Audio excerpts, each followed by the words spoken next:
täna siin päris huvitav, kõik räägiti iseendast ja tavaliselt kõik ikka räägivad teistest ja jaotavad ka teisi igatpidi igasugusel alustel.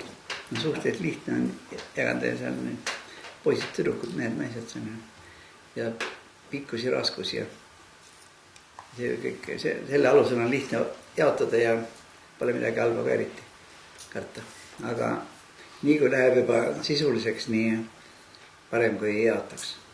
Näiteks arvukuse järgi jaotada kuidagi ja töökus ja tähelepanelikkus ja ausus ja julgus ja südamlikkus ja arukus ja nii kui sisuliselt karakteristikud võtta aluseks, eks ole, siis mingit klassifikatsioone ehitama hakata, siis peale ebameeldivuste kaasneb väga vähem midagi. Aga siiski esimene tees, mille ma siiski välja ütleksin nüüd ja lausa niimoodi, ma arvan, et see on väga tähtis tees. Igasugused selliseid arutlusi tuleb alustada iseendast, mitte teistest. Ja mina ikka vajan selgusele jõuda. Kes olen mina? Ühtlasi ka, mis on minus enda arvates päris pole viga, päris hästi. Seda teistel muidugi rääkima ei maksa minna. Aga ühtlasi tuleb vaadata ka, mis on kehvasti, mis ei ole hästi. Ja valetada kindlasti ei ole mõtet endale. Ja siis vaadata ühtlasi, mis on küll, aga no ei ole küllalt palju. Vähe, nõrk. Ja siis tuleb mõelda meetmed selleks, et midagi ette võtta siis ja lõgedada seda, mis on nõrgavõitu. Ja mis on ka üsna suur tõenäosus on, et juhtute avastama midagi niisugust, mis endas on, tõttelt ei tohiks olla. Ei tohiks olla. Ja siis on vaja vaadata, miks see asi ikka on ja võtta meetmeid nende põhjuste vähendamiseks, lootuses, et siis õnnestub vabaneda sellest, mis on ülearune. Kui keegi ütleb, arvab, et mina arvan, et see on lihtne, siis ta eksib. Ma arvan, et see on üsna raske. Ja eeldab visadust, ausust, võib-olla isegi enne kõike, aga küllap ka enesearmastust. Ma arvan, et kes ennast ei armasta, mina ei usu, et see väga kedagi teist armastab. Ei usu seda. Enesearmastus on kahtlemata väga tähtis. Aga kui see muutub aiglaseks ja hakkab kõige muule domineerima, no siis on tegemist invaliidsusega. Siis on haigus, siis on pahasti. Nii et kuskil ikkagi, ma ei usu, et nüüd keegi kaotab mõõdutunde. Aga nii kui peaks ennast vaatama, siis tuleb muidugi kohe avastada, et ühest vaatepunktist ei paista kuigi palju. Ja näiteks see sama indiviid, mina kui indiviid ja ma väga soovitaksin nüüd võtke üks paberileht ette ja kas üksi ja siis pärast koos teistega ja leida indiviidi kõik oluliselt tunnused ja kehitada ennast kui indiviidi. Siin on ka ju kõige lihtsad karakteristikud, aga kes tegema hakkab, leiab, pole midagi lihtne. Lõpeb seal, ei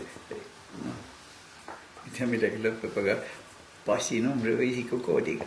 Aga sinna vahele peab mahtuma nüüd ikka kõik indiviidi tunnused. Kaasa arvatud likkus ja kaal ja nõnda edasi. Aga see on väga lihtne ja ma rohkem ei tahaks sellest rääkida. Sellepärast, et järgmine tuleb eriti raske. Ja mina näiteks ei tea ühtegi asja, mis oleks veel keerukam kui inimese isiksus. Lõpmata keerukas, mis tõttu võib julgelt öelda ammendamatu. Ta on lõpmatu, no ei saa ammendada. Inimese isiksus on erakordselt keerukas ja mida ma siin öelda saan praegu ükskord, meil mõni tund ja meil pole võimalik süveneda üheski asja. Aga pealegi selle kohta on kirjandus üks jagu. Aga tuleb teha iseenda proofil ära. Leida kirjandusest igalt poolt ja see on lihtsalt mõtelda isiksuslikud karakteristikud nii palju kui vähegi ei õnnestu. Ja need ka, mida üldse ei oska ikka. Ma pidsin nalja teha, see on nii raske. Leida võimalikult kõik isiksuslikud karakteristikud ja hinnata iseennast. Kuidas on? Kuidas oli? Kuidas peaks olema?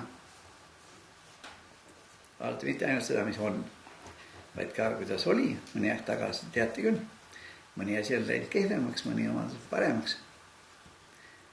Ja ma ei hakka kordama, aga seda kogu aeg mõtlema, et ja valetada pole ju mitte mingit mõtet. Ka täitsa ausalt. Ja niisiis ihiksus, terve tohutu ala. Ja aga muidugi ei maksa ka nii süveneda, et enam ei saa välja sellest. Üks vaatepunkt ja kõik. Ja järgmine on ka keeruline. See on subjekt. Mina kui subjekt, kui aktiivne alge igasugustes asjades. Vaadake, kus kohal te olete aktiivse algena tegev. Kas te ikka saate tegelikult hakkama? Kas ettevalmistus on rahuldav? Kas teadmisi jagub, kas oskusi jagub, kas kogemust jagub, ettenägemisvõimet ja kas tohib ikka otsustada või ei tohi?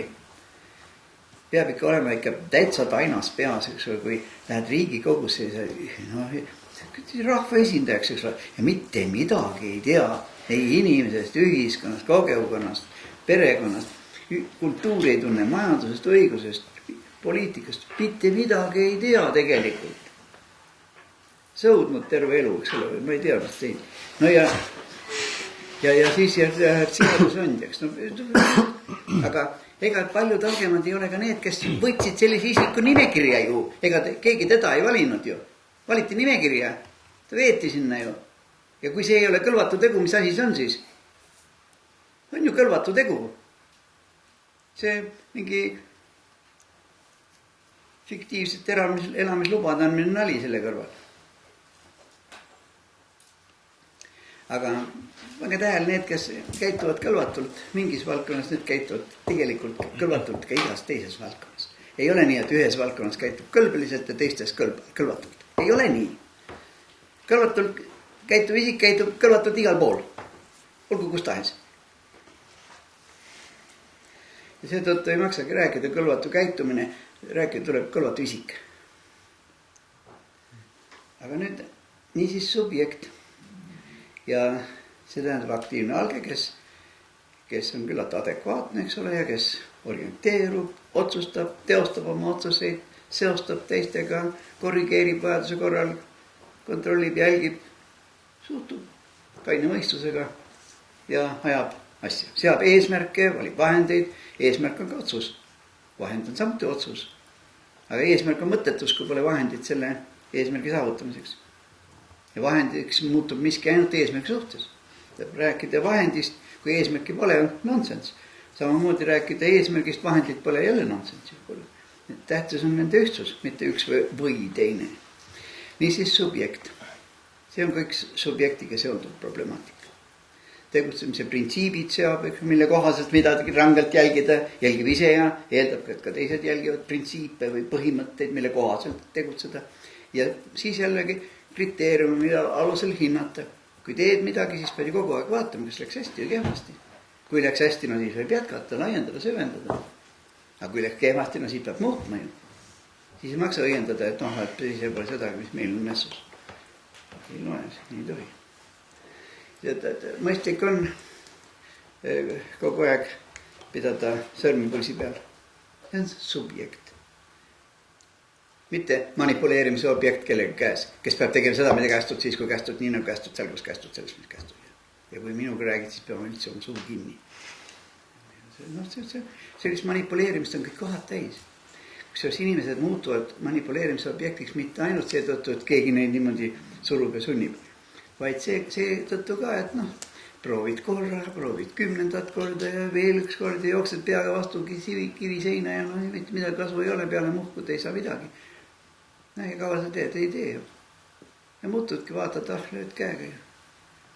Ja vaata ka see hoolimatus ja passiivsus ja need kõik, me vaatame allpool natuke detailsemalt. Sotsiaalne problemaatika ühiskonnas, see väärib tähelepanu, ehkki lugeda minu teada kuskilt praegu ei ole.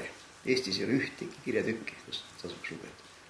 Välja arvatud mõned loengu konspektid, mis on kuskil liiguvad ringi interneti avarustes. Nüüd võtab 4. vaatepunkti enda nägemiseks. Mina kui rollide kogum. Ja jällegi ma nüüd soovitaksin väga ikkagi, tehke nende rollide loend, milles teie elu kulgeb. Igal ühel on need mõnevõrra erinevad. Kogu elu kulgeb ju mingis rollis, aga rollid muutuvad. Päeva jooksul on inimene seal 10 rollides ja vaadake, millised rollid on olulised. Kui jõudu jätkub, siis tuleks teha ka nende kõrvalrollide ja vähem oluliste rollide kohta ka, miks mitte. Kusjuures igas rollis on inimesel mingi staatus nende silmis, kelle suhtes selles rollis tegutsetakse. Vaadake järele ka ühtlasi, kuidas staatus on. Kõrge madal, eks ole. Märgitakse tavaliselt 7-pallisel skaalal. 0 on keskel, +1, 2, 3 ja -1, 2, 3. Ja siis, kui ikka staatus on madal, siis ei maksa rõõmustada midagi siis. Siis peab vaatama, millest see tingitud on, miks on staatus madal. Ja siis peab mõtlema välja, kuidas nendest põhjustest vabaneda, mis on kahjustanud staatust. Ja nüüd staatuste kogum on seal maine, eks ole juba. Ja maine on ka muidugi mõista organisatsioonidel, igasugustel asjadel maine. Aga inimesel autoriteet ja see kujuneb siis suhtlemise protsessis, kas otsese või vahetu või vahendatud suhtlemise kaudu ja selle autoriteediga kaasnevad nii õigused, kohustused kui ka vastutus. See ei ole niimoodi, et autoriteet on niisama, ei ole, see on üsna koormav, see on raske asi. Nüüd võtame 5. vaatepunkti ja selleks inimene kui ühiskonnaliige, mina kui ühiskonnaliige. Ja vaadake nüüd ühiskonda kui institutsionaalset süsteemi, kus on majandus ja õigus ja poliitika, ideoloogia, haridus, tervishoid, institutsioonide süsteem ja mina kui ühiskonnaliige. Vaadake, kuidas on siis õigusega sekkuda kuskile õigusega mingid asja ajada selles ühiskonnas. Vaadake, kas õnnestub aru saada, mis sa teed ja mis selle tegevuse tähendus on. Kuhu see mõjub, kellele, kuidas, mis sellega kaasneb. Kas peagi võtab või ei võta? Kui ei võta, siis tuleb natuke õppida veel ja vaadata ja mõtelda enne, kui tegutseda. Mõtlema peab enne tegutsemist, mitte pärast. Laiutame, kes seda oleks oskanud uskuda. Aga nüüd järgmine on kultuuri esindaja. Pangem tähele, me oleme ühiskonna liikmed ja kultuuri esindajad, mitte vastupidi. Ühiskonna esindaja võib olla seal peaminister või välisminister. Mingi vastavate volitustega isik. Aga kultuuri esindaja me oleme iga päev. Nii kodus kui võõrsil ja ükskõik kus kohal. Kultuuri esindaja igal juhul. Ja vaata, see ei ole lihtne asi. See ei ole sugugi lihtne. Ka sellega kaasneb ju vastutus. Nii nagu igal pool, iga asja. Ja see aeg, kus meie praegu elame, see on päris naljakas selle poolest, et vastutusmehhanism on ühiskonnas välja kärbitud. Tavaline on see, et inimesed väidavad, et neil on õigus ja on vähenenud. Oleks õigus ometiks, siis teeks igas asju. Tegelikult ei teeks. See on jutu vähemiseks päris hea ettekääne. Mõnigi usub. Aga kohustusi on liiga palju, kes ei jõuab täita, keegi ei jõua täita. Nii palju kohustusi. Tegelikult ei teeda midagi. Räägib, et on palju, aga ei tee. Ja siis 3. on vastutus. Seda ei taha üldse. Mis vastutus? Ei saagi vastutus. Niisiis, mina panen sõrmed natuke naljakalt ja niimoodi tähistagu siis see sõrm, mis on pikali õigusi. See, mis püsti kohustusi ja pöial vastutust. See, mis rahuldab, see on see koht, kus ma nüüd parema käe sõrmi veeretan. Rääkida saame õigustest, kohustustest, vastutusest. Vaja on nende ühtsust. Kui ei ole seda ühtsust, seda kohta, peas ei teki, siis on mõttetu ka nendest omaette rääkida. Et väärtuseks on nende see, et koostoime, mitte omaette. Omaette on materjal, mille kaudu saame seda, mida vaja. Ja aga nüüd ma ütlen niisuguse vahemärkuse, et kui ma seletan midagi niimoodi, et no ei saanud pihta, no, ei saanud aru, kuidas see oli. Andke kohe märku, pole karta, et mul sassi läheb mul lihtsalt kaasas kõik. Ja siis, aga kui on vaja täpsustada, siis see tulebki tegelikult teha, mitte rääkida, et oleks pidanud täpsustama, see ei loe enam siis pärast. Muidugi ükskõik, ega ma kuskile ei jookse minema või hiljem ka, aga värskete jälgida peal oleks parem. Niisiis, lähme edasi. Kultuuri esindaja, ühiskonna liige ja kultuuri esindaja. Mõlemad muidugi vajalikud, mitte üks või teine. Edasi nüüd tööjõud. Ja ikkagi tarbida saab seda, mis on eelnevalt kas olnud, ma ei tea, maavarad ja nii edasi, loodud või tehtud. Ja kui inimesed ei oska teha reaalselt midagi niisugust, millel on tarbimise väärtust, see on töö. Töö ongi selline tegevus, mille produktil on tarbimisväärtus.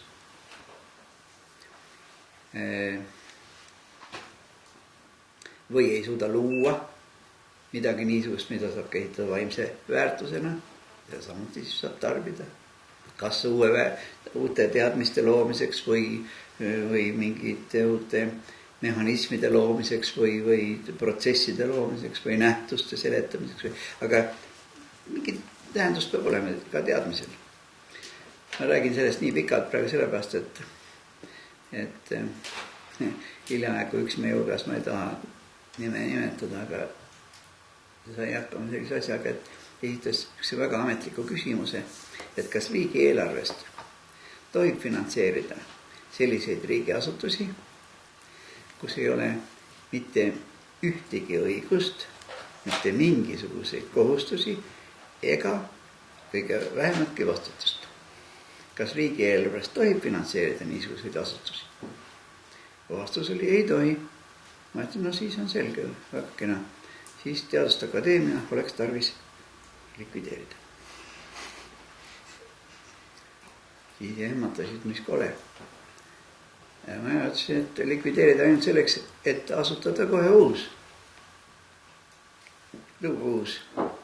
põhimäärus, komplekteerida tõesti tegelikult isikutest, kes on valmis esindama oma teadusharu ja keda eelistatakse kõige asjatundlikuma ja kõige tähelepanuväärsena ja valitakse üldiste ja võrdõiguslike valimiste kaudu. Iga teadusharu inimesed valivad endale akadeemiku. Aga mitte, et füüsikud valivad heliloojaid ja nii kui äsja juhtus. See oli suurem osa füüsikud seal. Keemikuid on ka üksjagu. Iga keemia aru, et on akadeemiku. Ühiskonnateadustest pole üldse. Ja nii edasi. Nii et see oli kõrvalrõige. Lähme oma asjad tagasi. Ja nüüd paneme sinna veel mingi hulk punkte, ma ei tea, 3 või rohkem. Ühesõnaga, see lohend on lahti. Mina kui, ma ei tea, pange näiteks oma vanemate laps. Võib seda käsitada ka kui rolli. Aga see on hoopis rohkem kui roll, see pole mingi roll, see on hoopis rohkem. Ja abikaasa, ma ei ütleks, et see on roll.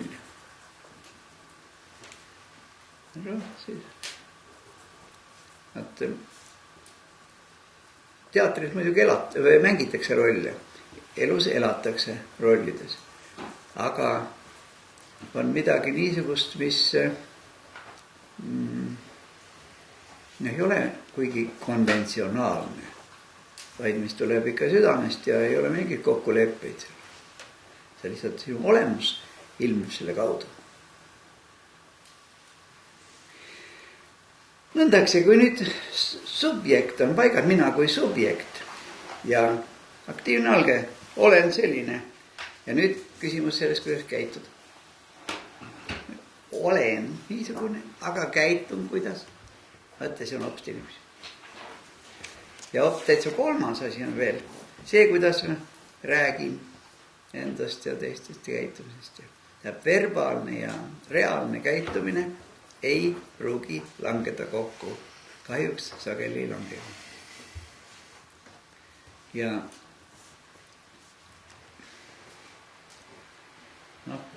maailmakirjanduses on palju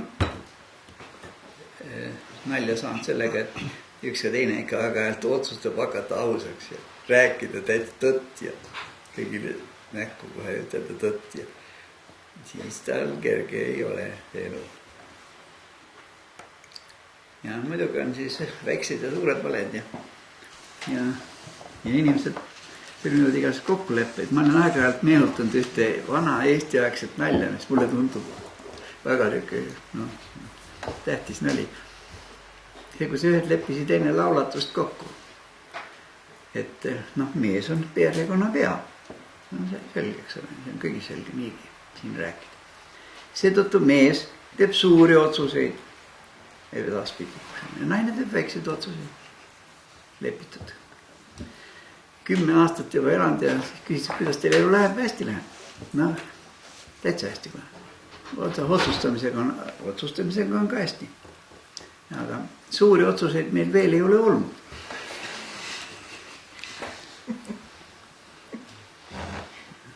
Ja.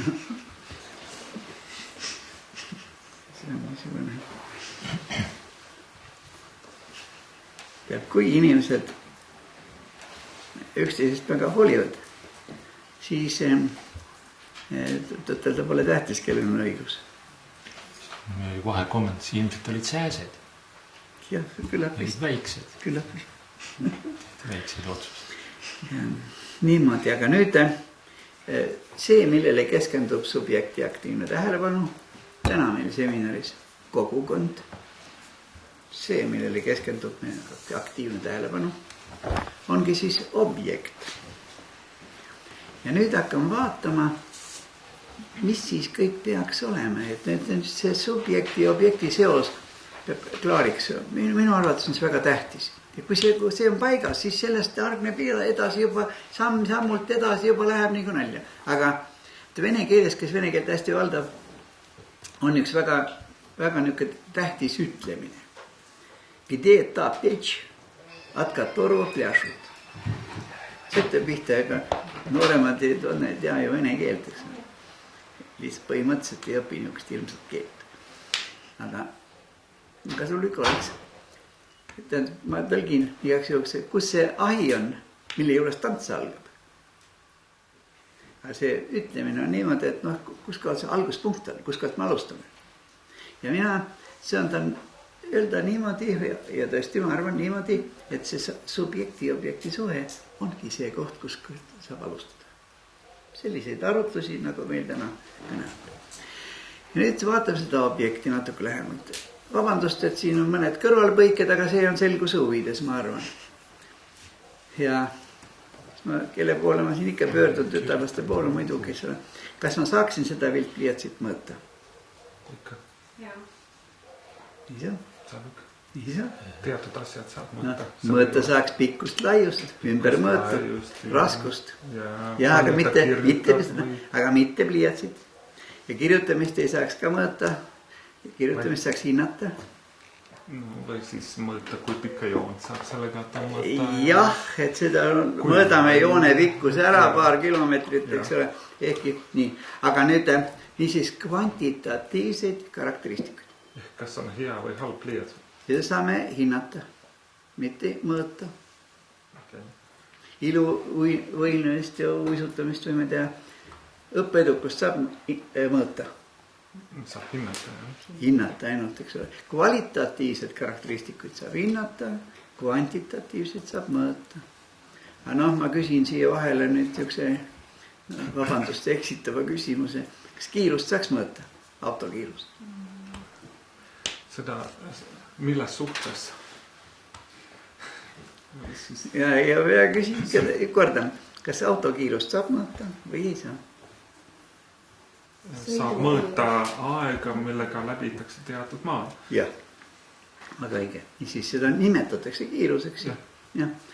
Või siis vastupidi, mingi aja, mingi teepikkuse läbimiseks kulunud aega või mingi aja jooksul läbitud teepikkust. Neid saab mõõta. Aga nimetame kiiruseks. Aga nüüd, kas raha saab mõõta?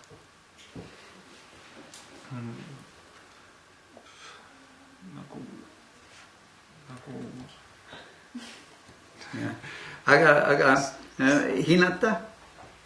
Hinnata ka on väga raske. Vähe on igal juhul, eks. Igal juhul on vähe, eks. Hinnatakse väärtust. Aga tegelikult muidugi loendame. Ja on kolmas, eks. Mõõtmine, hindamine, loendamine. Ja nüüd võib vaadata, pole mõtet mõõta, ma ei tea, siin ruumis viibijad, mis asja pikkust, kõigi pikkust mõõta. Ja siis, ma ei tea, liidame. Kui sellest hakkab hea. Aga loendada oleks vaja. Kui oleks tarvis teada, mitu inimest, siis tuleb üles üle. Loendamise ülesanded. Olete linde käinud loendamas. Lindade renda ajal. See planšett, mis välja sirutatud käe, see on üks auk, eks. Ja siin on tabel kõrval. Linnuparv läheb sihid selle peale ja määrad ära, kui tihe see parv on. Vaatad, aha, kolmas. Nii, nüüd vaatad stopperiga, kui kaua see parv mööda lendab. Teed järele see 10 000 lindu, eks. Pärast lendab 4 tükki järele, paned protokolli 10 004 lindu.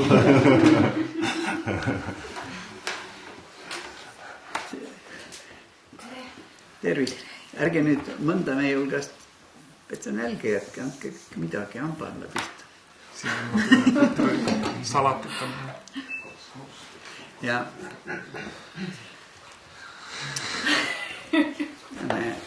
Paber on sinu toit. Nüüd juhtimise objekt. Mida saab juhtida? Autot saab? Saab ikka. Tema arvates saab. Kuidas teie arvates? Ma peaks teie käest küsima. Jääge veel hiljaks. Kas autot saab juhtida? Saab. No vaata, aga vastus vale. Kui auto seisab, tee oma kuskil siit seisab. Pole juhti kuskil tarvis. Millal juhti vaja läheb? Liikumise. Just nimelt. Just. Auto ei sõida, teie sõidate autoga. Auto ei midagi sõida. Nii siis. Aga ikkagi liikumist ei mõtle. Savisaar juhib linna. Saab aru. Linn seisab püsti ja midagi ei juhi. Aga vabrikut ka ei saa juhtina. Mõningaid protsesse vabrikus ja saab tootmisprotsessi veel mõningaid. Mitte kõiki. Enamik protsesse kulgeb ise regulatsiooni korras. Mõningaid saab juhtida. Enamast ei oska mitte midagi juhtida. Nii kui juhtima hakkad, nii läheb pätsemessu. Siis kui ise regulatsiooni korras veel kuidagi liigub, siis näiteks loomingut ja kunsti, eks ole. Nii kui juhtima keegi hakkab, nii on mässus, kui see on altuurad. Ikka üritatakse juhtida. No jah, aga selle peab kaastama nendele, kelle peal seda asjad juhtuvad. Nüüd valitsemise objekt. Valitsemise objekt, mida saab valitseda?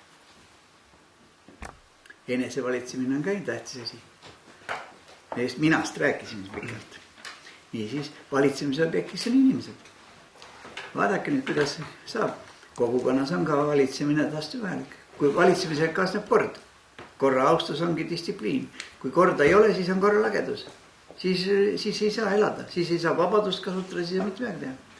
Aga küsimus on käinud selles, et milline see kord on ja kuidas kord kehtestatakse ja kuidas seda jälgitakse. Ega see ei pruugi olla mingi despootne vägivald, see võib olla vägagi läbi räägitud ja lepitud kokku, et niisugused reeglid on. Ja nendest reeglitest peetakse kinni ja see ongi kord. Ja korra austuseks ole, siis inimene austab tegelikult iseennast ja teisi inimesi sellega, et ta peab silmas neid reeglid, mis on kokku lepitud. Niisiis valitsemise objektiks on inimesed, inimeste igasugused kooslused. Nüüd haldamise objekt, mida saaks hallata. kõik materjalid, igasugused materiaalsed väärtused. Ka kogukond, kus ta on see territoorium, kus ta on hooned, seadmed, teed, igasugused rajatised, kõik, mis vähegi seal on, sillad, kõiki tuleb hallata ju. Aga haldusel on mõte juhul, kui on hooldus tagatud. Haldamine on see mõttetegevus selleks, et oleks korras. Aga siis tuleb tegelikult nüüd seda teha ja hoida korras. Ja ülikoolis on haldusprorektor. See on see mees, kelle hoole all on kogu materiaalne vara. Ja kes ühtlasi siis korras hoiab ka siis remont ja ehitus ja koristamine ja see kõik on inventari arvestus ja nii et haldus. Ja edasi nüüd tuleb valdamine. Valdamise objektiks on mittemateriaalsed väärtused igasugused.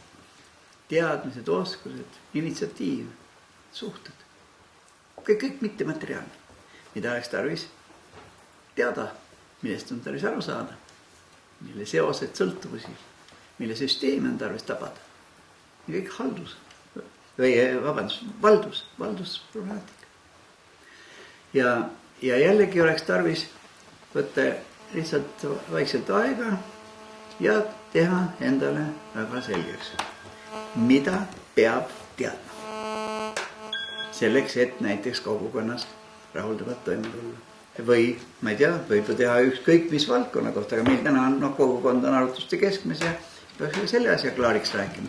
Aga üks teeb ja teine teeb ja kolmas ja neljas ja siis on tarvis kokku istuda ja oma vahel vaadata, mis sul on seal ja siis teised saavad lisada ja kokkuvõttes see on kollektiivne vaimne tegevus, kollektiivne looming. Ja pole karta, et see saab liiga hea. Mida parem, seda parem.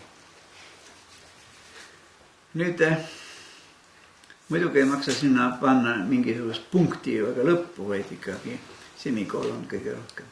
Ja see on kogu aeg tähelepanu all ja täiustatakse ja laiendatakse, süvendatakse. Võib juhtuda, et seal on mõni viga, mis tuleb parandada. Mitte teha nägu, et käib küll. Ei ole, siis tuleb tegelikult parandada. Ja muidugi oleks hea, kui neid norme ei viiks kokku persooniga. Keegi kehtestas niisugused. See ei ole üldse tähtis, see on segav. Nüüd aga selles reas ma nimetan veel 2 sõna ja need on siht ja eesmärk. Vene keeles ei olegi seda sõna siht. Ma siin mõnikord meenutan, et ükskord Moskvas teadusakadeemia, või selle mitte teadus, vaid selle pedagoogikaakadeemia presiidiumis oli üks loeng. Ja siis ma iialgi ei olnud pannud tähele ja järsku vaatan, et ma ei oskagi seda üldse vene keeles öelda. Siis polegi sellist sõna üldse nii. Ja siis ütlesingi, et vaata, et näed, eesti keeles on niisugune sõna siht. Ja seletasin ära, mis see tähendab. Ja vaata, et tsell on eesmärk.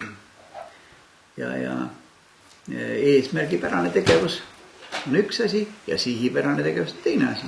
Pedagoogiline tegevus ja ma usun, et ka kogukonnas tegevus on eeskätt sihiteadlik, sihipärane, mitte eesmärgipärane. Siht on otstarbekaks peetav suund. Otstarbekaks peetav suund. Sihil on vaja olla kogu aeg. Eesmärk on vaja saavutada mingiks ajaks. Eesmärk on alati seotud ajaga. Mis ajaks? Missugune seisund on vaja saavutada? Milline tulemus on vaja valmis saada? Aga sihil oleme kogu aeg. Olles sihil, seame eesmärke ja saavutame neid. Vaata, siht on kahtlemata palju tähtsam kui eesmärk. Kui siht on vale, mis sa siis seal pingutad? Põrutad õudselt hästi ainult vales suunas.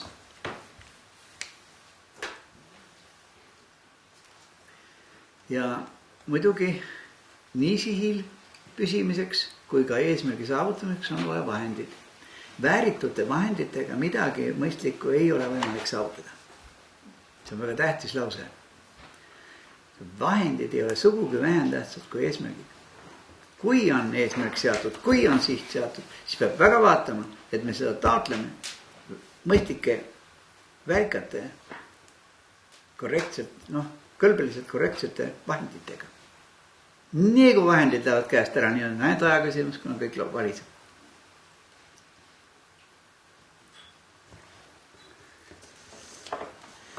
Ja see on päris huvitav on see asi, et kui see on mingisuguses seltskonnas, olgu see Toompeal või kuskil mujal, keegi hakkab seadma kõlvatuid eesmärke või kasutama kõlvatuid vahendeid, siis tegelikult on läbi see asi. Tegelikult on läbi.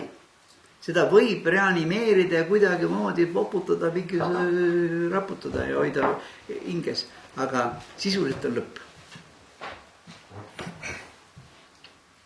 Kas kõlvatul on ka mingisugune kokkuleppeline, ütleme ühiskonnas, Eesti ühiskonnas tähendus olemas? Mina arvan, et ei ole. Mina arvan, et see, mis on kõlbeline ja mis on kõlvatu, tuleneb kultuurist. Lapsepõlves juba emakeelega inimesele kasvab sisse arusaamine sellest, mis on ilus ja mis on inetu, mis on sobiv ja mis on sobimatu, mis on kohane ja kohatu, õige ja vale. Ja see ongi see, ma arvan, kuskil 3. eluaasta lõpuks on inimesel see kõik väga selge.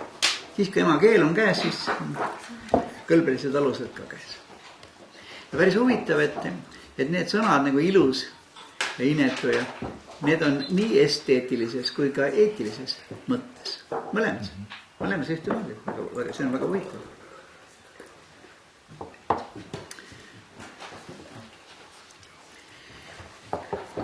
Nõndaksi, nüüd need 2 sõna siis siht ja eesmärk ja nendest paistab väga palju. Niisiis eesmärki seavad inimesed ja kui eesmärk on otsus ja kes otsustab, see vastutab. Kes otsustab, see vastutab. Selleks, et vältida vastutamist, inimesed hiilivad kõrvale otsustamiseks ja sokutavad nii, et otsustagu keegi teine. Teine on, minge vaadake, mis välja tuli, mina ei tea. Mina pole otsustanud, mina pole käinud, vaadake, kuulake praegu neid jutte telekast. Mina ei tea seda asja. Valetavad kogu aega. Aga no nii. Nüüd, nii kui kõlvatult see asi hakkab käima, nii on tegelikult. Ja eesmärkide kaudu inimene tegelikult paistab välja teistele ja vaata, missugused eesmärke ta seab, milliseid vahendid ta kasutab ja sa võid selle sama inimese kohta teada saada üsna palju. Jah, aitäh, aga siis on veel puudu. Küsin siis vahel, et kui neid kõlvatuid vahendeid kasutada, siis asi lõpeb, kas ta lõpeb selle jaoks, kes teeb, et tema moraal käib alla või teiste jaoks, kes seal ümber on ja pealt näeb. Kus see lõpu algus hakkab? Jah, see on väga huvitav küsimus. Ma ei oskagi praegu hoobilt vastata. Ma arvan, et võib-olla nii ja naa. Võib juhtuda seda teist. Aga ma olen pannud tähele elus, et põrsast kasvab ainult siga.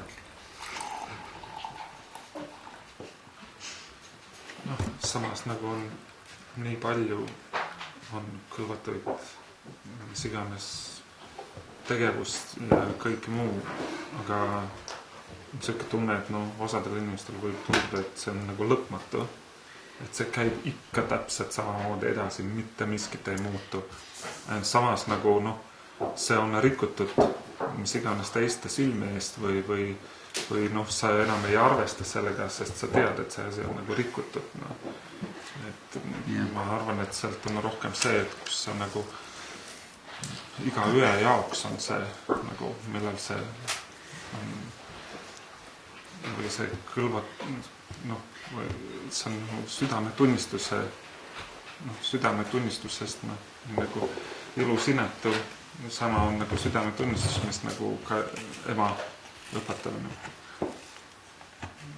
lihtsalt ühedel on see paksem ja teistel on nagu vähem. Ja palun. Korra küsiks selle kohta selle mainisid, et siht on ikkagi olulisem kui eesmärk. Et kas see on olulisem ainult meie selle kogukonna objekti kuulmise või alati? Ei, igal juhul ja alati. Ma olen sügavalt veendunud, igal juhul ja alati. Aga samas seal on päris palju igasuguse meetodeid, mis nagu üritavad selle mingisuguse eesmärgile jõuda, kasutavad erinevaid sihte või erinevaid teine. Aga ei, ma ütleksin selle kohta üsna nii resoluutselt, et susserdamise mooduseid on tõesti palju. Aga sihid on vaja, mina olen sügavalt veendunud, et kõigepealt on vaja siht paika panna, suund, otstarbekas suund ja veenduda selles, et see on tõesti, suund on paigas. Alles seejärel, olles sellel sihil, saab hakata seadma eesmärk. Ja ma mõtlesin tegelikult praegu rohkem abstraktseid meetodeid, näiteks need saavad mingid optimeerimisülesanded ja siuksed, et on vaja leida optimumpunkt või midagi sellist ja siis üritatakse erinevaid teipidi nagu...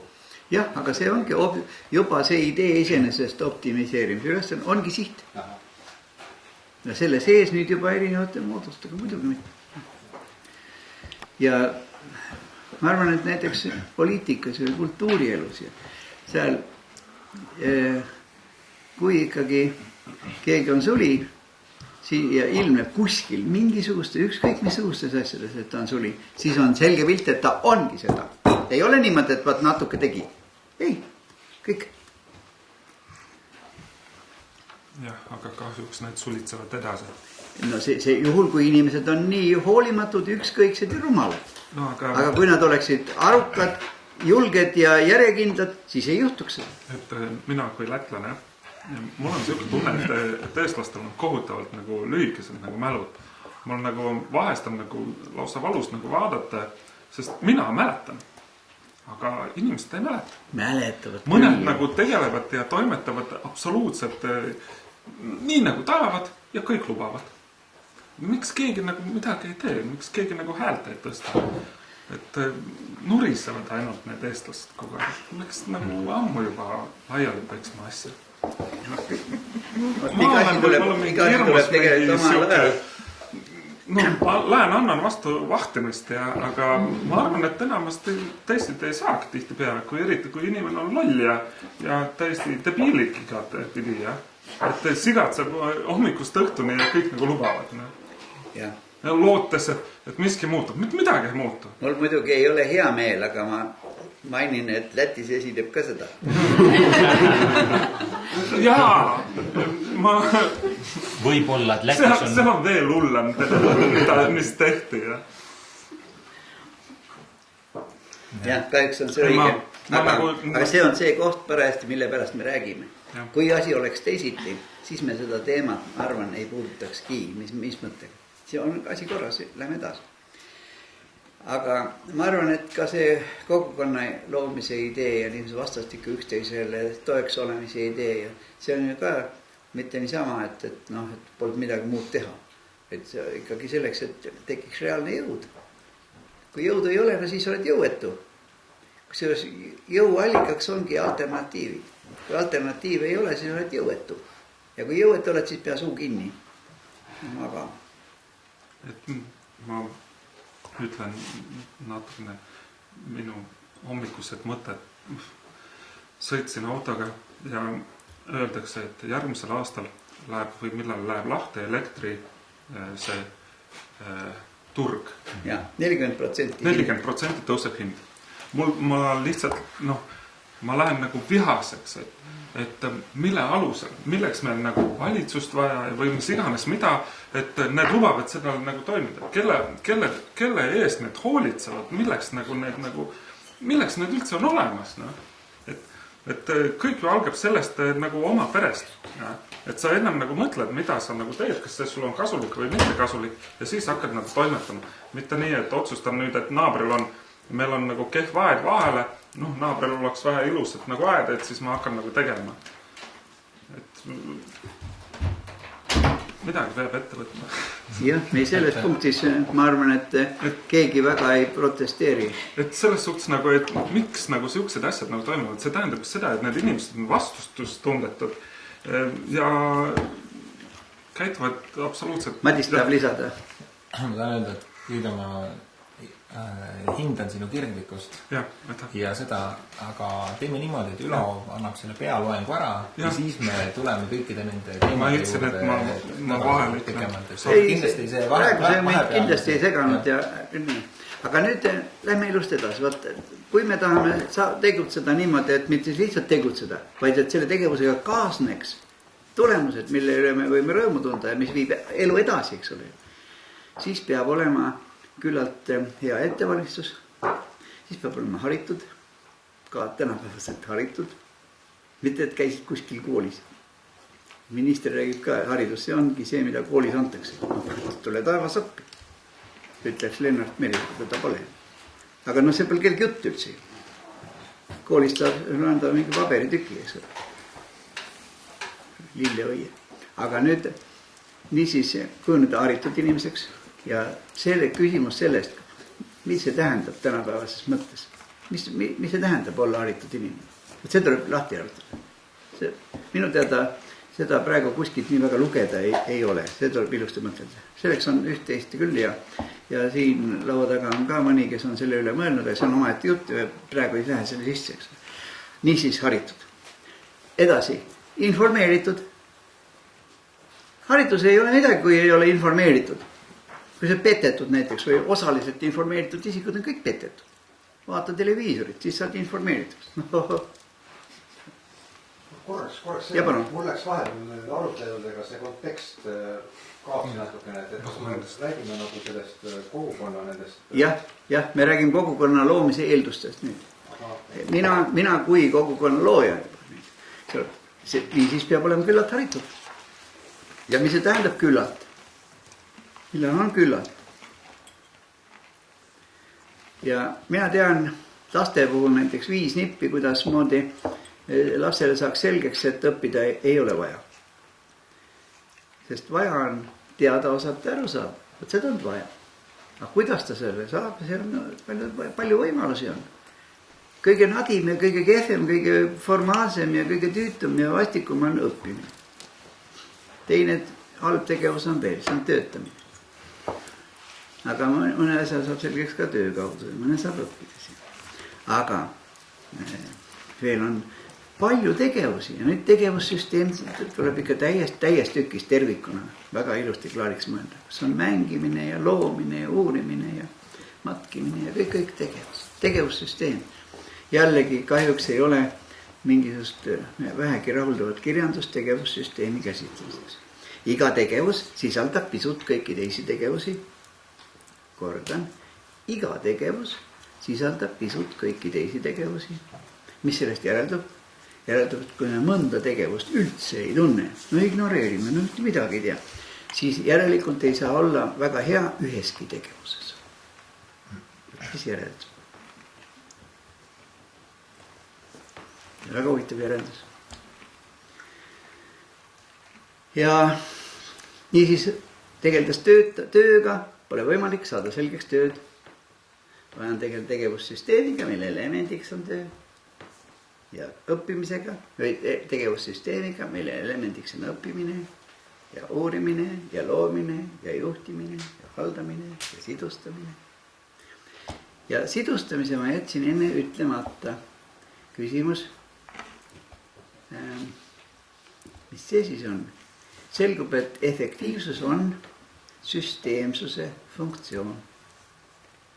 Mittesüsteemne analüüs, mittesüsteemne otsus, mittesüsteemne tegevus ja üldse mittesüsteemne tegevus on praht ja põhk ja sõnnik ja kõik halvad sõnad, mis vähegi oskate siin. See petmise vorm. Ja enamasti tuleb see, juhtub nii seetõttu, et inimesed ei saa arvamist teha. Ei ole haritud ja ei saa arvamist teha. Ja siis teevad midagi, eks ole, ja teised vaatavad, et nüüd tegutseb. Asi tegevus tõttu hullemaks kui enne oli. Rahuldavaks saavad kujuneda üksnes süsteemsed pingutused. Efektiivsus on süsteemsuse funktsioon. Ja kui ei ole näiteks mingi organisatsioon ei kujuta endast süsteemi, siis ta ei saa normaalselt funktsioneerida, muutuda ega areneda. Areneda saavad üksnes isereguleeruvad süsteemid. Arendamine võimalik ei ole. Kordan seda mõtet, et mitte keegi, mitte kuskil, mitte kuidagi ei saa midagi arendada ega kedagi arendada. Ma ei tea, me jätame Jumala kõrvale siit arutustest. Ma ei tea, nüüd religioossetest seostes ei oska. Aga meiesugused igatahes ei saa. Ja niisiis selleks, et nüüd kujuneks, võtame mingi lihtsa näite, kõige lihtsam, mis oskad võtta, mingi viljatera kas või, eks ole, et kuskil peopesal ja millistel eeldustel juhtub seda, et sellest nisuterast nüüd saaks bioteist teri. Missugustel eeldustel? Ma olen seda üliõpilaste käest 10 korda küsinud ja ühtegi korda veel siiamaani, gümnaasiumi lõpetanud, kõik üliõpilased ei ole enam-vähem, niisugust A vastust andnud, mitte ühtegi. Veel ei ole olnud 10 aasta jooksul, kus ma olen küsinud seda küsimust. Millest ta räägib? Ikka päris metsik fakt. Ta räägib mitte sellest, et ei tea, ei oska mõtelda. Oma peaga ei oska mõtelda. Ja need valetavad nüüd eriti usinalt iseendale ja teistele selle PISA testi kaudu, et see Eesti on õudselt kõva. See ei ole mitte midagi, täitsa vale. Ei ole kõva. Väga nõrk.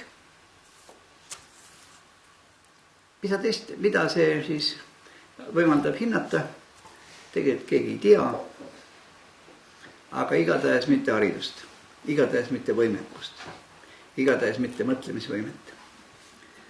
Ja nüüd see sama nisutera puhul nimetavad seal 4-5 tingimust. Seal temperatuur ja huumus ja niiskus. Ma küsin, et kas mida rohkem, seda parem niiskust? Ei ole. Aga kui palju siis? Ei tea. Aga temperatuur. Mida rohkem, seda parem. 100 kraadi on paras või palju? Ei tea.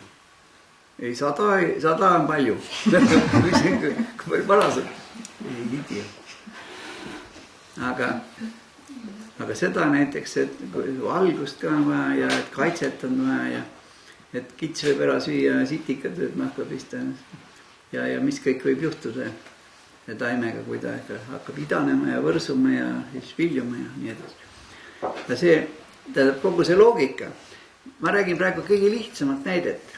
Aga nüüd, kui me tahame, et tõesti miski arenema hakkaks meie tähelepanu all ja meie hoole all, siis kõigepealt peaks vaatama, millest areng sõltub. Ja nüüd mina joonistan enda jaoks niisuguse suhteliselt lihtsa mudeli. Joonistan rõnga keskel, eks ole, ja panen sinna sisse praegusel hetkel näiteks siin võiks ütelda see. On see näiteks kogukond. Nüüd, ma tahan selgusel, mis see on, millest jutt käib. Vaatepunktid, et seda näha üldse. Millistest vaatepunktidest peaks vaatama? Millistest vaatepunktidest peaks inimest vaatama? Me alustasime sellest.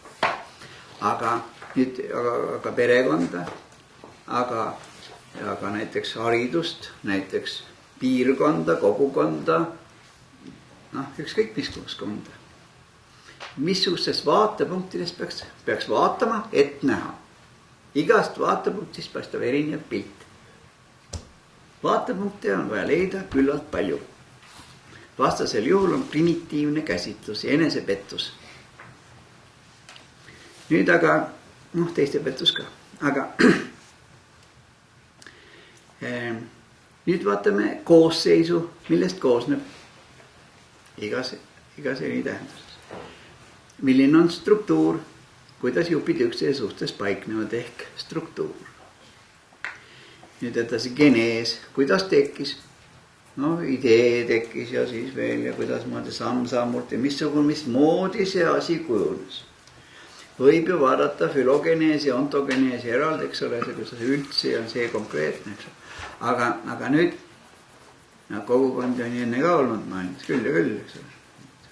Peame lihtsalt seda kogemust natuke arvestama, mis on inimkonnal olemas ja mis ohud varitsevad siin ja seal, eks ole, mis võimalused on. mida tuleks teha samamoodi nagu teised ja mida teistmoodi. Et mitte astuda sama reha otsa, mille otsas juba on astutud. Nüüd edasi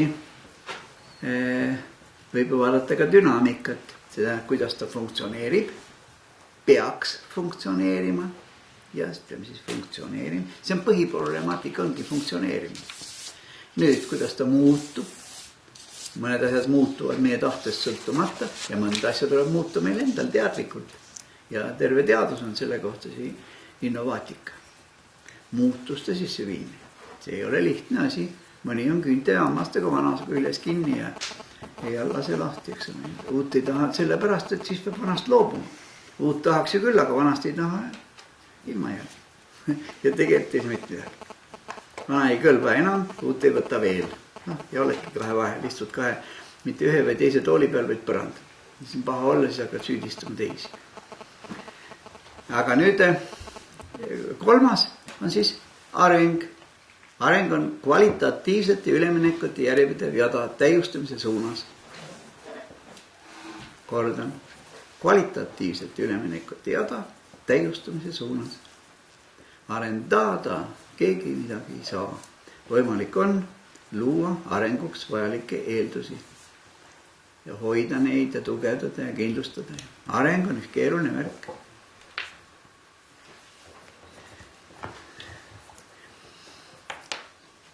Tavaliselt areng käib ikka üsna raskete üleminekud. See üleminekud on need eriti rasked asjad. See tõuseb, kasvab ja siis jätku käib pauk. Inimese ülemineku esimene kõige raskem ja kindlasti kõige ohtlikum kogu inimese elu jooksul, see on sündimine siia ilma, eks ole. Ja see ilm siin väljaspool ema on ikka inimesele šokeerivalt vastik, külm ja hirmus. Ja paljudel on see sünnikogemus ikka väga hirmus ja terve eluga saadatud. Aga nüüd edasi on juba need üleminekud seal, kus titt enam ei ole, aga väike laps veel ei ole. See on see negatiivismi periood, kus ta ajab sulle igast lollusi vastu. Ta ütleb talle, et mine magama, ta ütleb, sina mine ise magama. Ja sööb, ei sööb, koer sööb, mina ei sööb. Annad koerale, siis ta ütleb, et ma tahtsin just seda, mis koer ära sõid. Igal juhul midagi muud, eks ole. See on see üleminek aeg, paljud vanemad ei oska seda nii tähtsaks pidada, ei teagi, et see on lapse arengu vajalik etapp ja annad lapsele peksa ja rikuvad ära kõik suhted. See on üks hirmus asi. Aga ülemineku etapp on, see on raske koht. Nüüd natuke sõjapärast tuleb palju hullem ja see on see puberteedi. Ja siis tüdrukud kõnnivad õlmad ees, eks ole, püüavad teha nägu, et rindu polegi. Ja sada häda, eks ole, välimus on preili missugune, aga sotsiaalne ja kõlbeline ja siis selline intellektuaalne valmisolek on kaugel maha jäänud sellest füüsilisest. Ja see vastuolu tekitab inimesele väga teravaid emotsioone ja see puberteedi iga mõnel on ikka väga valuliselt poisid. Tahaksid ka suured mehed juba olla kanged tähtsad, eks siis sülitavad ja räägivad rumalaid sõnu ja joovad õlut, eks teevad suitsu. Selleks, et paista kui tähtsam ja suurem. Ja tunnustuse defitsiit on eriti keegi. Ja tänapäeval nüüd see tütarlaste puberteet läheb ikka palju hullemini veel kui poistel. Õpetajad on üsna üksmeelsed selles. Aga läheme edasi, eks nüüd üleminekud on terve ida veel, eks ole. Ja vaadake nüüd, need arengud ja nendega on alati ülemineku jama. See üleminek on eriti raske, see on vaevaline, see on valus ja võivad tekkida purustused igasugused. Isiksus võib puruneda ja suhted võivad puruneda, kõik võib puruneda. Usaldus puruneda. Ühesõnaga seal peab olema ettevaatlik, tähelepanelik, sõbralik ja kes siin oli, kes keskendub koostöösuhetele ja mõtleb selle üle põhjalikult. See on väga tähtis. Aga nüüd tuleme selle ettevalmistuse juurde tagasi. Ja minu selja taga on siin üks pilt, mille ma juba alguses varusin siia ja siiamaani ta on seisnud siin pooldatult ja siin peaks olema nüüd mingi kuup joonistatud jälle, nii nagu ma sõrmi panin enne. Mingi hulga teooriaid peab klaariks tegema endale. Isiksuse teooria ja seesama subjekti teooria. Teooria ehk mõttemudel millegi kohta. Ja perekonnateooria, kogukonnateooria, teooria. Seal on siis mõisted, nende vahelist teosed ja klassifikatsioonid, definitsioonid, siis saab just üksteisega rääkida. Teooria valdamine on kommunikatsiooni eeldus. Kui sa neid sõnu ei tea, üks teab ühe tähenduse, teise sama sõna teab teise tähendusega, no siis ei saa rääkida. Selgust igatahes ei saa tekkida. Siis vestlemiste kaudu segadus läheb veel suuremaks, kui enne oli. Ja nüüd on siis metodoloogia. Kahjuks metodoloogia kohta midagi mõistlikku kuskilt lugeda ei ole ja me järgnevalt nüüd pikemalt sellel peatumegi. Ja see on siis printsiipide süsteem selle valdkonna käsitlemiseks, millest me parajasti tegeleme. Kui on teadusmetodoloogia, siis on kõne all teaduslik uuring. Nende printsiipide süsteem, mida peaks järgima teaduslikus uuringus. Kui on kõne all ravi, eks ole, siis on ravimetodoloogia, majandusmetodoloogia, metodoloogia, printsiipide süsteem igas valdkonnas. Teadusmetodoloogiast on natuke räägitud, siin on kuni võiksite ju vaadata, see on paradigmade muutumine seal ja mõned asjad veel. Ja nüüd on metoodika, meetodite kogum. Meetodid on tööriistad. Igas valdkonnas, kus inimene tahaks saavutada professionaalse taseme, peab ta valdama küllalt palju meetodeid. Meetod on kallis vara. Meetodeid on vaja täpselt, korrektselt kasutada, selgeks õppida ilusti meetodid. Meetodid on väga tähtsad. Aga see, mis tähtis on siis mitte üks, teine või kolmas, vaid teooria, metodoloogia ja metoodika ühtsus, nende sümbioos. Tegeleda saame kõige kolmega, mitte saame, vaid peame, aga vaja läheb nende ühtsust. Ühtsus tekib peas. Paberi peal kõik eraldi. Peas järsku, elamus tekib, elamus võib olla rohkem. Ja siis järsku nagu kännu tagant läheb lahti iseseisva mõtlemise võime, arusaamise võime, sõnastamise võime ja kirjeldamise, põhjendamise võime ja nii edasi. Aga nüüd siin all on praktika ja sugugi ei ütle, et see praktika on nüüd vähem tähtis. See on see, milles me elame. Oleme elanud siiani, elame edasi. Siin on meie enda kogemus ja teiste kogemused. Need on vahetud ja vahendatud. Ja kogemusi ei saa kuidagi mujalt kui läbi praktika. Kogemustega kaasneb ettenägemise ja äratundmise võime. Vahetada kogemusi ei saa. On perioodi olnud, kus kõik lähevad, kutsuvad teisiga kogemusi vahetama. See on niisugune väga tore ettekääne kuskile napsi võtma sõita. Pidutsema natuke, aga muud ei ole midagi.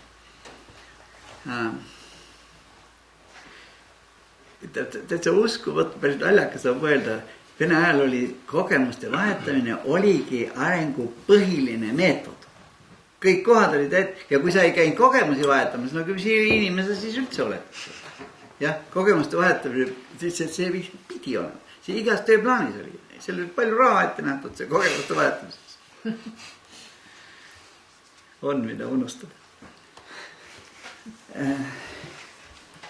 Aga nüüd ühest küljest on see kõik, mis me peas kanname. Teisest küljest on see praktika, milles me elame. Ja nüüd igasugust järeldusi enda jaoks ja mõnikord ka teiste jaoks me tuletame ikka mitte ühest või teisest, vaid nende ühtsusest jälle.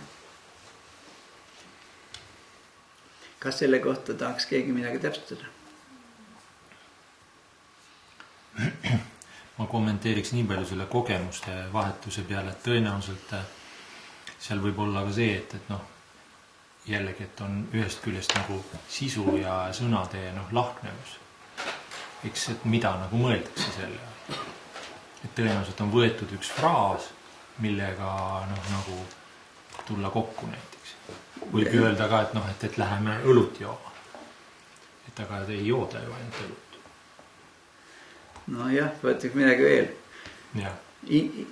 Kihnus öeldakse õlutit jooma. Just. Aga see pole praegu nüüd enam tähtis on, et see väike konstruktsioon jääb pähe tiksuma ja kellel kui palju aega on edasi mõelda, siis igaüks teab. Aga nüüd ma tahaks näidata järgmist niisugust detaili, mis on, kus see kõik vaja läheb. Ja siin ma alustaksin seda juttu sellest siit. Aktiivsus ja teine on vastutustunne. Vaat need kaks asja. Vastutus kaasneb ametikohaga, kodakondsusega, perekonnaseisuga ja nii edasi. Vastutus. Aga vastutustunne kaasneb otsustamisega. Aga koos vastutustundega kujuneb ka aktiivsus. Kuidas see nii on? Inimesed ju tahavad teha häid otsused, sellepärast, et otsuste põhjal öeldakse nende kohta midagi, arvatakse nendest midagi. Nad tahaksid, et nende kohta arvatakse hästi. Järelikult nad tahavad teha häid otsuseid.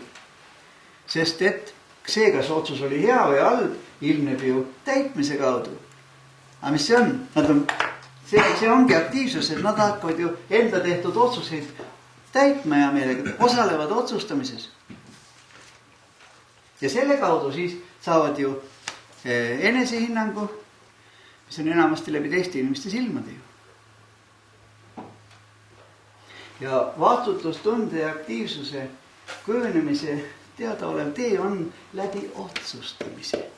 Teist teed ei ole. Mina vähemalt ei tea, kui keegi leiab, öelge mulle ka palun.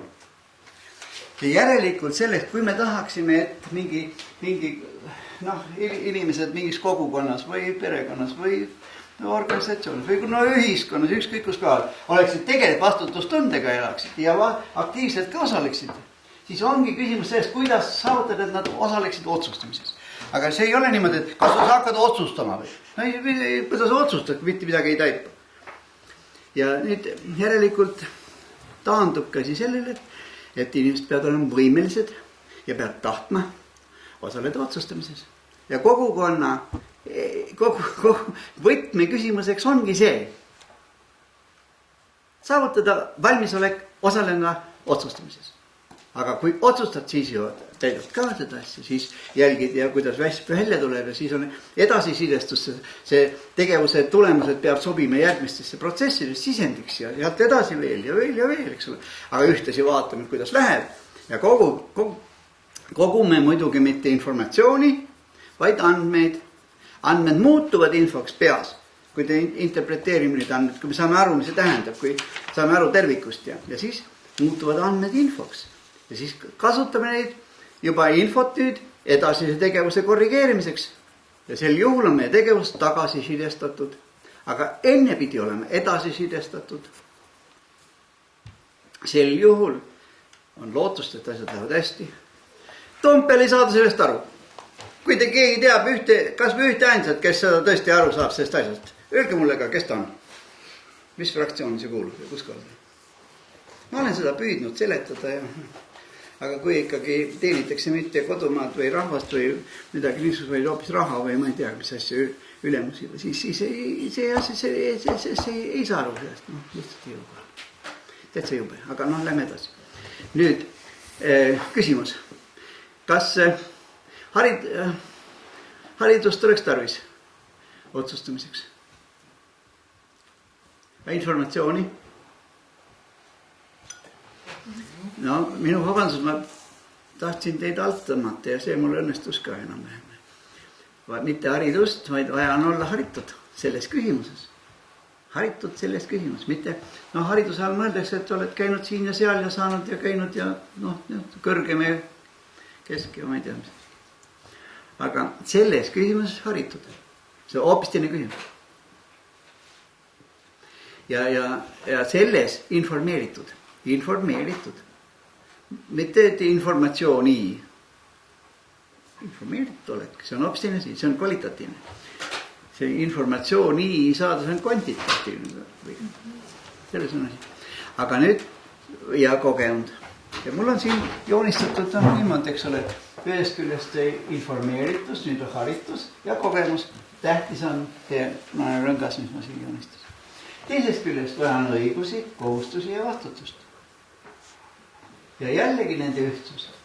Sel juhul saab inimene otsustada, aga veel on vaja üht-teist, veel on vaja sihti ja eesmärki, veel on muidugi meeste vahendid. Ja nüüd see punane paun siin, see on valikusituatsioon. Otsustamine on võimalik vaid valikusituatsioonis. Kordan, otsustamine on võimalik vaid valikusituatsioonis. Sundsituatsioonis otsustada ei saa. Siis pead tegema seda, mida kästud, nii nagu kästud. Klassi ühti virgub paigale. Joondu, valvel, varem, pool. Ehtne sundsituatsioon. Ei ole niimoodi, et võib-olla ma pärast poole keeran. Ja vaatan, mis poole ma keeran. Siis pead keerama paremale ja kohe, praegu, nüüd. Keskus käis kohe. Ja sundsituatsioonis. Seal pole midagi otsustada. Sa pead täitma. Aga kui sa tahad otsustada, siis pead olema ja valikusituatsioonis. Ja nüüd ma loen sõrmede peal valikusituatsiooni 4 tunnust. Need on õudselt tähtsad. Need on väga tähtsad, ma soovitan need üles tähendada ja siis edasi mõelda, oma sõprade tuttuvatega arutada. Kui ei ole valikusituatsiooni, siis tegelikult otsustamise osaleda ei saa. Järelikult vastutustunnet ei saa tekkida ja see on kogu ühiskond nässus, mis ta ongi. Põhjus on meil praegu kõne all. Niisiis esimene, see järjekord ei oma tähtsust, aga siiski ma hakkan kuskilt sellest peal. Inimene peab uskuma, et ta võib eelistada seda, mis tema meelest on õige. Ja keegi ei tule talle kallale ei siin ega mujal, ei praegu ega hiljem, sellepärast, et tema eelistab seda, mis tema oma mõistust mööda saab aru, et see on kõige tähtsam. Ja eelistab seda. Ja ta tunneb, et ta on küllalt vaba selleks, et käituda oma mõistust mööda. Esimene eeldus. Teine. On vähemalt üks alternatiiv. See tähendab, et vähemalt 2 enam-vähem võrdset võimalust. Ühel on ühed plussid, teisel on teist plussid. Siin on miinused, seal on miinused. No vaata, nüüd alles peab mõtlema hakkama. Kui pole üldse alternatiive pole, siis valikut ei saa olla. Otsustamist ei saa olla. Vähemalt 2. Muidugi mõista võib olla rohkem, 3, 4. Igal ühel oma plussid miinused. Ja nüüd tuleb 3. nõue. On võimalik lisada alternatiive, kaasa arvatud ennast. Teatud puhkudel võid ise. Sest võib-olla on küll 3, 4 enam-vähem võrdset võimalust, aga sobivat ei pruugi olla ju. Siis peab olema võimalus lisada see sobiv.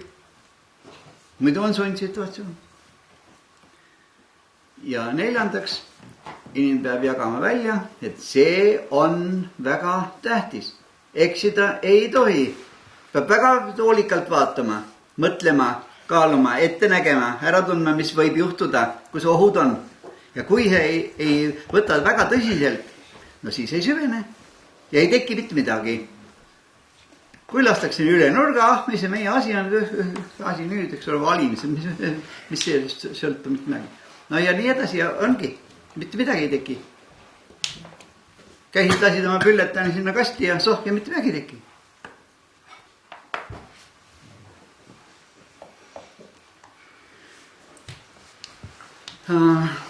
Niisiis, aktiivsuse vastutustunde kujunemiseks on teada üks mehhanism.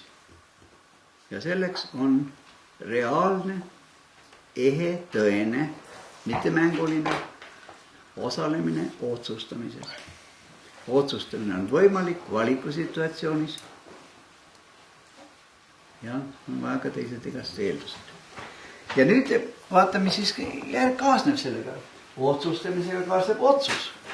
Aga nüüd otsus on mõeldud ju täitmiseks. Otsust võib täitma hakata. Mitte lihtsalt meil otsus, ja kõik, eks ei ole. Ta on mõeldud täitmiseks.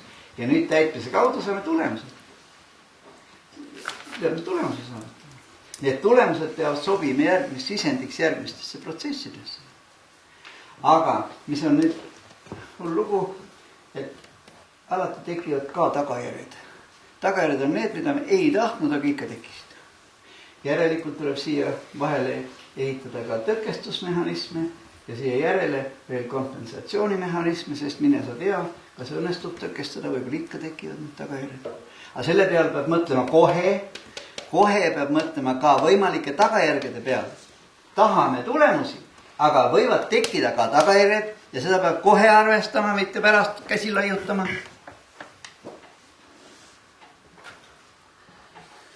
Mina ei tea, mis siis juhtuks, kui Toompeal mõni sellest asjast aru saaks. Kas te teate mõnda inimest, kes on, ei ole lausa niimoodi, ennast täis nii väga, et oleks nõus ikkagi mõtlema natuke kaasa. Tehke mõnele selgeks. Minul see õnnestunud ei ole. Nähtavasti ma räägin väga segaselt. Aga ehk ei õnnestu.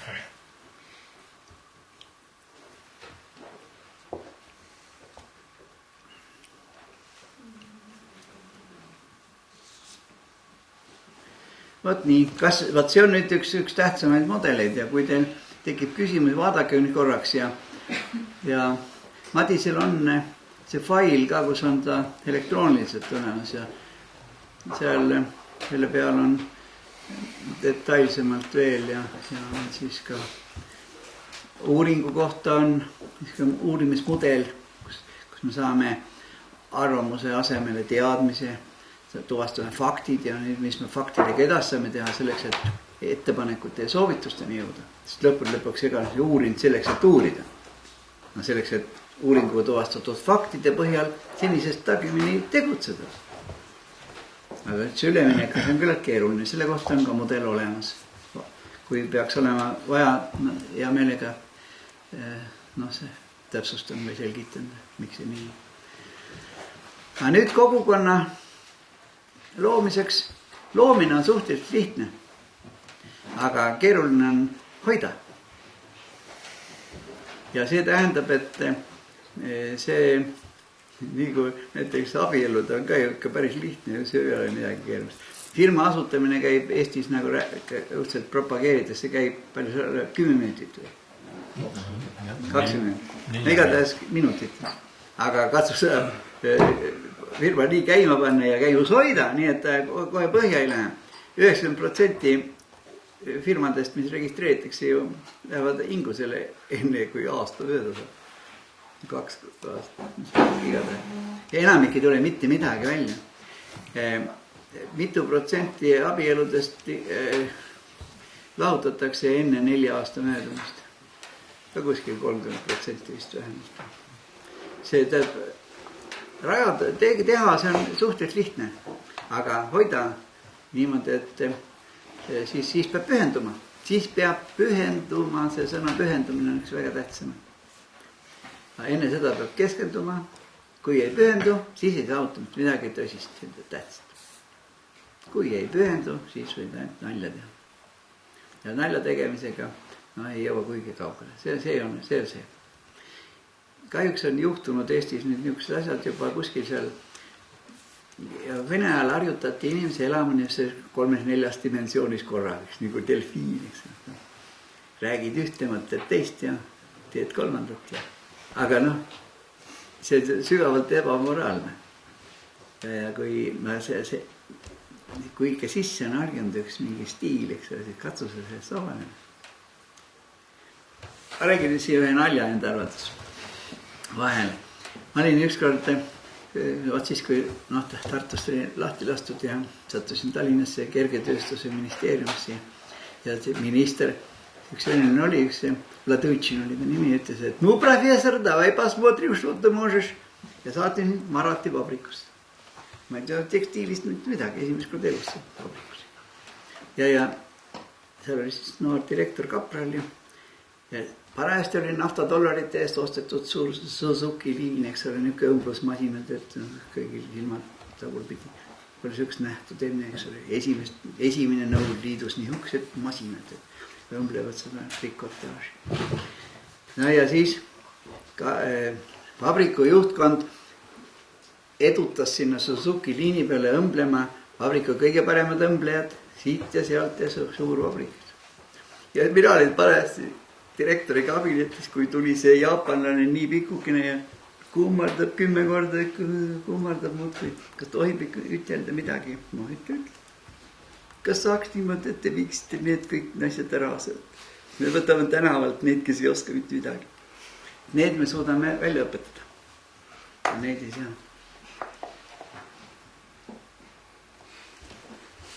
Harjumuse jõud on suur.